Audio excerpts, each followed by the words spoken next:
अस्सलाम वालेकुम friends, welcome to my channel H tech services. तो व्यूअर, हाजिर हूँ आपकी खिदमत में एक्सेल सीरीज़ की एक न्यू वीडियो के साथ। इस वीडियो के अंदर आप सीखेंगे कि how to use if function और if formula in M S Excel.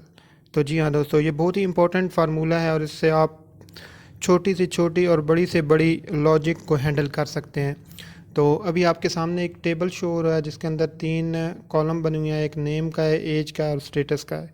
ठीक है, तो अभी हम अप्लाई करेंगे और हम चाहते हैं कि यहाँ पे जितने भी कैंडिडेट के नेम हैं, मसलन ये तो एक छोटी सी लिस्ट है। रियल लाइफ में ये लिस्ट थाउजेंड्स ऑफ रिकॉर्ड पे मुश्तमिल हो सकती है। तो हम चेक करना चाहते हैं कि इनमें से मसलन ये कहीं पे इन्होंने अप्लाई किया है और इनका जो एलिजिबिलिटी के क्राइटेरिया है वो हमने चेक करना है कि एज के लिहाज से, कि जिसकी एज 18 या 18 से अबव है वो एलिजिबल होगा और जिसकी लेस है वो नॉट एलिजिबल होगा। तो हम किस तरह ये चेक कर सकते हैं, बजाय कि हम एक एक की एज को जाके इंडिविजुअली चेक करें, तो हम सिंगल सेल पे एक फार्मूला लगा के उसको पूरी शीट पे अप्लाई करेंगे। तो हम ये काम किस तरह कर सकते हैं, हम इसके लिए इफ़ फंक्शन का इस्तेमाल करेंगे। तो यहाँ पे मैं जो पहला कैंडिडेट है उसके बिल्कुल सामने उसका जो स्टेटस वाला सेल है उसमें आता हूँ। यहाँ पे सबसे पहले हम इक्वल लिखते हैं, इसके बाद हम इफ़ लिखेंगे। ये जो फार्मूला मैं आपको बता रहा हूँ ये सिंपल एफ़ से रिलेटेड है। इसके फिर डिफरेंट वेरिएंट भी हैं, जिस तरह if if N A if error. तो हम इस वक्त सिंपल इफ़ का इस्तेमाल करेंगे। इसके बाद आपने ब्रैकेट डालनी है या टैब प्रेस करेंगे तो इसका सिंटैक्स आपके सामने आ जाएगा और ब्रैकेट जो है वो ऑटोमेटिकली यहाँ पे इंसर्ट हो जाएगी। इसके बाद इसका जो पहला है आर्गूमेंट है वो लॉजिकल टेस्ट है कि आप क्या चेक करना चाहते हैं। क्योंकि हम एज चेक करना चाहते हैं तो हम उसको सेलेक्ट करेंगे, मसलन ये इसकी एज है और हम चाहते हैं कि ये चेक हो कि 18 है या 18 से बड़ी है। तो हम यहाँ पे लिखेंगे ग्रेटर देन इक्वल टू 18। यानी अगर इसकी हम चेक करें कि इसकी एज 18 है या 18 से बड़ी है, अगर इसकी एज वाकई या तो 18 है या 18 से बड़ी है तो ये यहाँ पे क्या शो होना चाहिए स्टेटस में, एलिजिबल। तो हम यहाँ पे कॉमा डालेंगे, इसके बाद कोटेशन के अंदर हम यहाँ पे लिखेंगे एलिजिबल।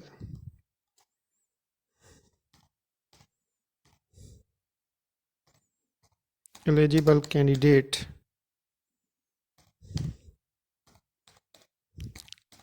और कोटेशन को हमने क्लोज कर देना है।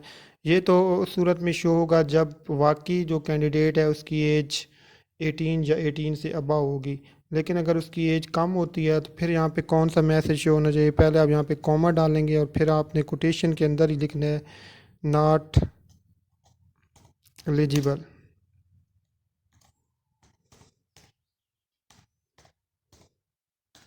इसके बाद कोटेशन को आपने क्लोज कर देना और यहाँ पे हम इंटर प्रेस करेंगे। तो यहाँ पे आप देख सकते हैं कि यहाँ पे उसने जो स्टेटस शो किया है पहले कैंडिडेट फैज़ान का, वो एलिजिबल कैंडिडेट है। तो अब हमने इस फार्मूला को बाकी तमाम ये जो रिकॉर्ड हैं इन पे भी अप्लाई करना है। तो हमारे पास ऑटो फिल की ऑप्शन अवेलेबल है। आपने इस सेल को सिलेक्ट करना है जिसके अंदर आपने फार्मूला अप्लाई किया है और यहाँ पे आपने कर्सर को लाना है। जब ये ब्लैक हेडेड प्लस साइन में चेंज हो जाएगा तो आपने इस पर क्लिक करके इसको ड्रैग करके नीचे लाना है। यहाँ पे आप देख सकते हैं। तो यहाँ पे इन सब का जो स्टेटस है वो आपको शो हो रहा है। जिस तरह आप देख सकते हैं इसकी एज 16 है तो इसका नॉट एलिजिबल आ रहा है, 20 वाले का एलिजिबल कैंडिडेट आ रहा है और 14 वाले का नॉट एलिजिबल आ रहा है। तो आप इस चीज़ को डिफरेंट स्कूल्स के अंदर, कॉलेजेस के अंदर जो एक फॉर्म होते हैं बनाने में इसका इस्तेमाल कर सकते हैं, जिससे आप एक ही क्लिक पे छांटी कर लेंगे कि कौन कौन से स्टूडेंट्स जो हैं वो बिलो एज हैं। तो यहाँ पे अगर आप कोई नया रैकेट शामिल करेंगे, मसलन मैं यहाँ पे लिखता हूँ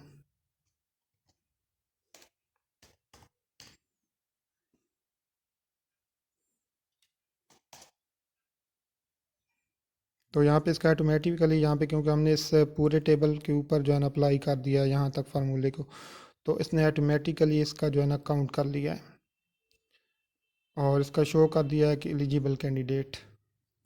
अब ये तो क्राइटेरिया हमने एक चेक किया है कि अगर इसकी एज 18 या 18 से अबव है तो वो एलिजिबल है, लेकिन एक अबव लिमिट भी होनी चाहिए। मसलन हम नहीं चाहते कि कोई ऐसा कैंडिडेट भी एलिजिबल हो जिसकी एज 30 से अबव हो, यानी हम इस एज को बाउंड कर रहे हैं 18 से 30, तो वो हम किस तरह इसके अंदर चेंजेस करेंगे।